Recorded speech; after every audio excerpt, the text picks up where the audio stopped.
Okay, so yesterday I put up a post on the hierarchy of importance when it comes to body composition.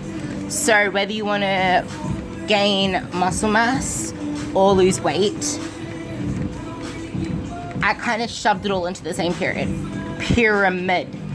So I want to expand on that a little because someone made a post saying, yeah, but wouldn't training be more important than macros, and cardio wouldn't be fully written off? And I did not fully write off cardio, so don't take it the wrong way, but it is like, my response to that is so long that I can't just put it into a simple little comment and not let it get shared out there. So I'm going to do it in video form, and I hope this helps you. Funny thing being, I'm actually doing cardio right now. But so my answer to his question, I can't remember how he worded it, and I don't have my laptop to read it out, but it's multi-dimensional, and the hated two words, it depends, because it really does depend. I mean, like, it depends on where you're starting from. It depends on your history with training. It depends on your goals, and it depends on where you're starting from, like your current body composition, your current diet, your current training routine, and what you can fit into your regime leading forward, going into your transformation journey. So at the bottom of the pyramid, I had mindset. That's a non-negotiable. Like with me and my coaching, it is mindset-based coaching. It literally is mindset-based coaching. Comp rep or not comp rep, it's all mindset-based.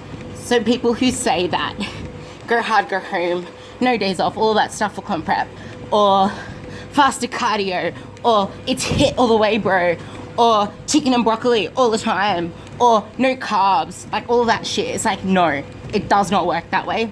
And whether it's mindset based or not, it still does not work that way. So with me, it's mindset based. Without your mindset right, you cannot do anything. No matter what it is, you really cannot. And motivation dwanes, that's when your mindset kicks in with discipline, focus, knowing your why, all that stuff.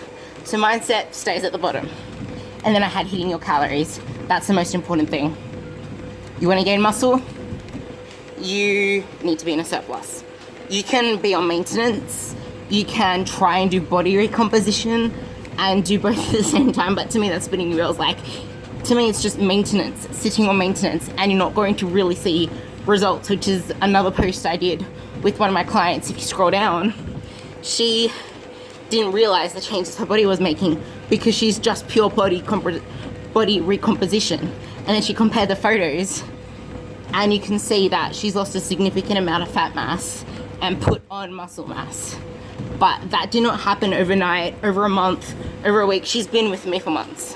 Anyway, so to be able to build muscle, you need to give it the building blocks: food, protein. And in order to lose weight, you need to be in a calorie deficit. I don't give a flipping shit if you're fat adapted. I am sorry. Keto, fat adapted, whatever the hell you want to. Blah, blah. No, calorie deficit, the end. Keto works. Yeah, I know that. Calorie deficit though. Calorie deficit. So if you want to lose weight, calorie deficit. If you want to build muscle, calorie surplus. So calorie stays there. And then the one that was put in question was, I put hitting your macros, and then I put weight training. Now with me, this kind of depends on what your goals are, because the way that I probably would have written it was protein as the next most important, because you need to hit your protein. Like, it is so essential that you hit your protein, because like there was even a study done where they tested over 3 grams per kilogram of body weight of protein. No negative impacts. If anything, it promoted lean mass, like holding on to lean mass during weight loss phases and promoting more lean mass gain in mass gain phases. So there's nothing negative about too much protein, but there is a lot of negatives about too little protein, such as you will lose more lean mass, and that will slow down your metabolism as well. Plus, protein is the most thermically like it takes up, I'm trying to use basic words, it takes up more energy to break down protein than it does to break down fats and carbs. So the thermic effect of food is higher on protein. Anyway, so protein would be there. And then when it comes to the carbs and the fats and the training, I could not separate them. I couldn't, because if your goal is to lose weight, then the macros you choose are important. They really are. Because if you're feeling drained in a training session and you're not able to put in 100%, I'm walking too slow, and you're not able to put in 100%, then you need to fix your macros, because your energy expenditure is going to go down. Thus, your calorie deficit is going to be less. So you need to pick the macros that are going to enable you to perform at your best. So that is why, to me, training and macros are so together on that pyramid.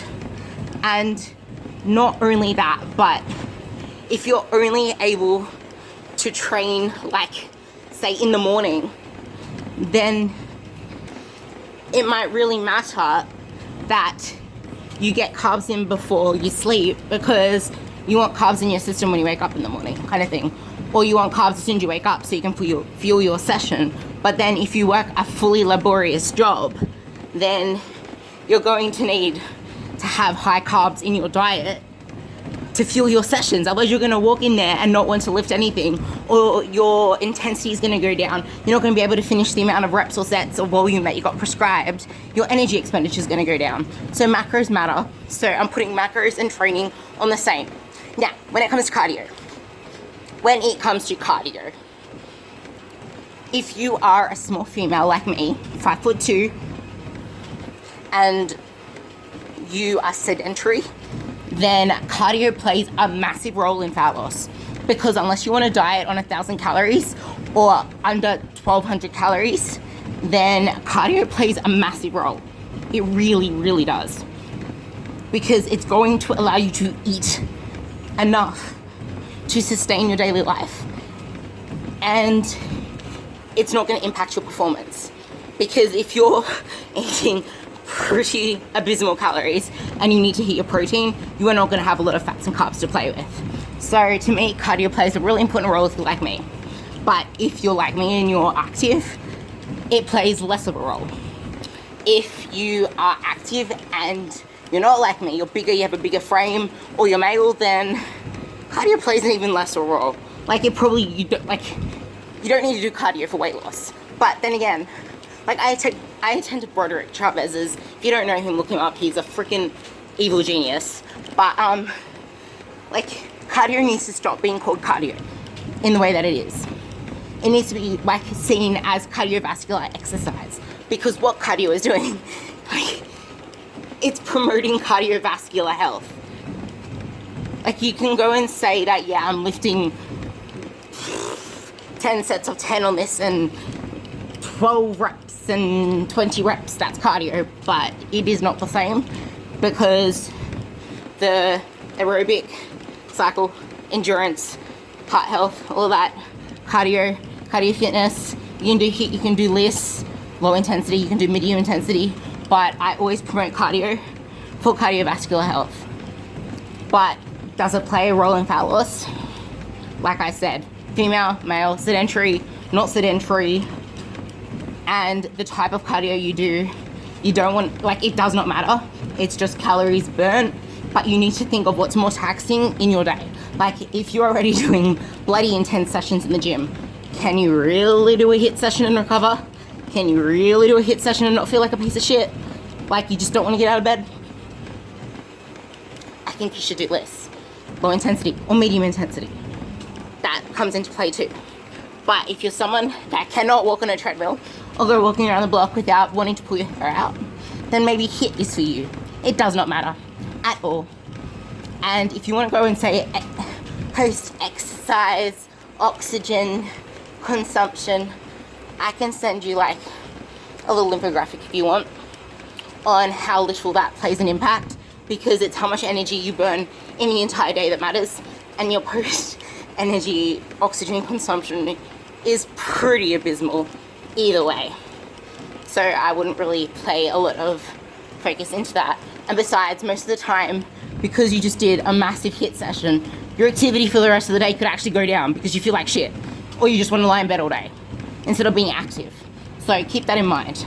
So that's my take on all the dimensions of that pyramid that I did, and I hope that helps you.